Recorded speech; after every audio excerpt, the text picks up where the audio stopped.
शिवाजी भारत में मराठा साम्राज्य के संस्थापक थे। शिवाजी के जन्म को लेकर मतभेद हैं। कुछ इतिहासकार इनका जन्म 19 फरवरी 1630 मानते हैं तो कुछ अप्रैल 1627 मानते हैं। आइए इस लेख में शिवाजी की जीवनी और अन्य घटनाओं के रूप को जानते हैं।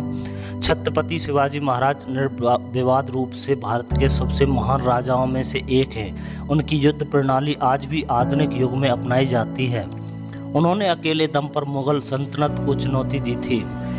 शिवाजी के पिता का नाम शाहजी भोसले, उनकी माता का नाम जीजाबाई। उनका शासनकाल 1674 से 1680 तक चला। उनकी जीवन साथी साईबाई, सोयराबाई, पुतलाबाई, सकराबाई, लक्ष्मीबाई, काशीबाई। उनके बच्चे संभाजी, राजाभाई, सकुराभाई, निम्मालकर, रणबाई, जाधव, अंबिकाबाई, महादिक, राजकुमार सिंह हिंदू धर्म के जातक थे। उनकी मृत्यु 3 अप्रैल 1680 को हुई। उनका शासन रायगढ़ किला महाराष्ट्र था। उत्तराधिकारी उनके बने संभाजी भोसले। शिवाजी महाराज योद्धा राजा थे। अपनी बहादुरी, राजनीति और प्रशासनिक कौशल के लिए प्रसिद्ध थे। उन्होंने हमेशा स्वराज्य और मराठा विरासत पर ध्यान केंद्रित किया। शिवाजी महाराज शाहजी भोसले और जीजाबाई के पुत्र थे। उन्हें पूना में उनकी मां और काबिल ब्राह्मण दादा गोंडा देव की देखरेख में पाला गया, जिन्होंने उन्हें एक विशेषज्ञ सैनिक और एक कुशल प्रशासक बनाया था।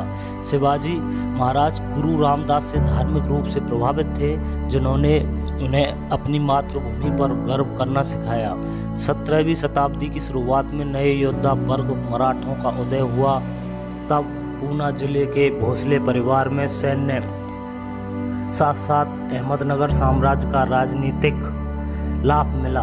भोसले ने अपनी सेनाओं की बड़ी संख्या मराठा सरदारों सैनिकों की भर्ती की थी, जिसके कारण उनकी सेना में बहुत अच्छे लड़ाके सैनिक हुए। ऐसे महान पुरुष जीवन में बहुत कम उत्पन्न होते हैं। ऐसे महान पुरुषों की जीवनी से हमें सीखने को बहुत कुछ मिलता है। शिवाजी देश के मराठा साम्राज्य के एकमात्र ऐसे संस्थापक रहे हैं जो आज तक ना तो कोई हुआ ना कोई होगा। जय हिंद, जय भारत।